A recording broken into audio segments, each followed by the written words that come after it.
La foi et la figure du centurion païen étaient au centre de la réflexion de dimanche dernier.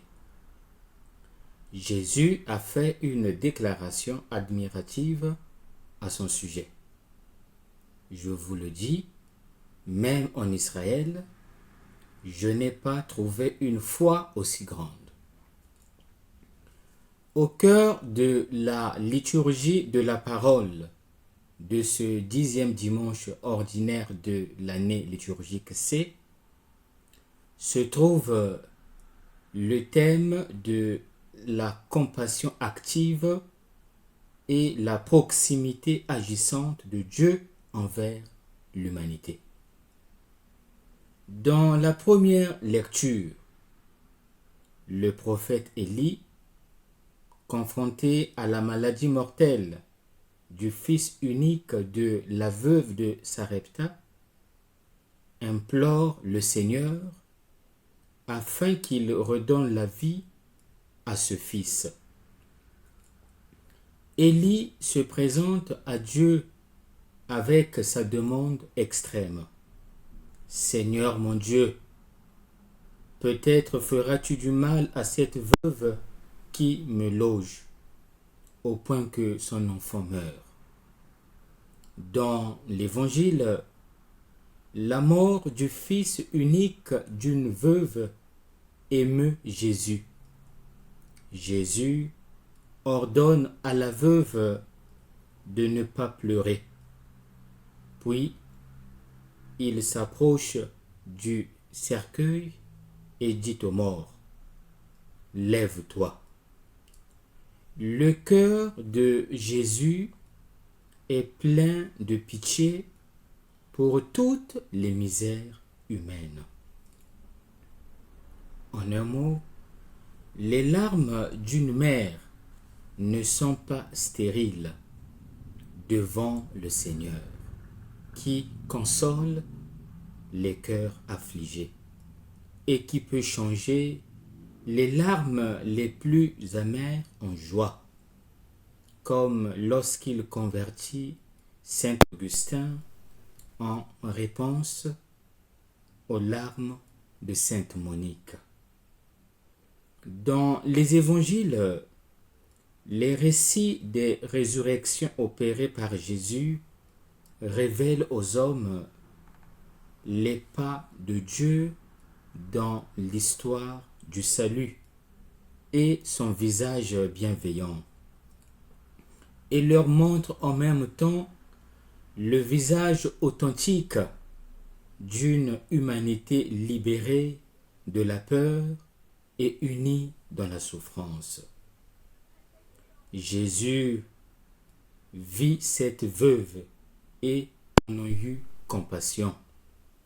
Il s'approcha d'elle et toucha le cercueil. Puis il dit, « Jeune homme, je te le dis, lève-toi ». Sous ce commandement se cache un verbe grec, egeiro, qui signifie se lever, que la tradition linguistique ancienne emploie habituellement pour la résurrection du Christ. En racontant ce prodige, Luc prépare ses lecteurs à saisir en profondeur le mystère de Jésus tel qu'il se réalisera dans la foi. Le ressuscité qui passe parmi les hommes en communiquant le don de la vie pascale. Pour faire bref, Jésus est un grand prophète, comme le qualifie la foule. Mais bien plus qu'un simple prophète, il inaugure les temps messianiques où Dieu rend visite à son peuple et où s'accomplissent les anciennes promesses. En lui, Dieu se fait proche d'Israël. L'épouse veuve et sans enfant qui voit maintenant restaurer le fruit de sa fécondité. Plus qu'un prophète, il est l'époux qui rend son fils à son épouse, Israël, l'Église, avec la victoire sur la mort et la puissance de sa résurrection. Quel est l'enseignement à retenir? En ressuscitant le Fils unique d'une veuve, Jésus a agi comme le prophète Élie, qui agit envers la veuve de Sarepta. Par ce miracle de bonté, Jésus a montré qu'il est venu apporter la joie et la paix. Là où Jésus passe, il communique la vie, il guérit. Et nous, là où nous passons, qu'est-ce que nous communiquons? Que génère notre passage? La joie, l'amour, ou bien la division, ou bien la désolation? Que génère notre passage? L'humanité est affligée par tant de maux. Il faut des personnes qui s'engagent à guérir les blessures de tant de femmes et d'hommes qui souffrent et qui pleurent.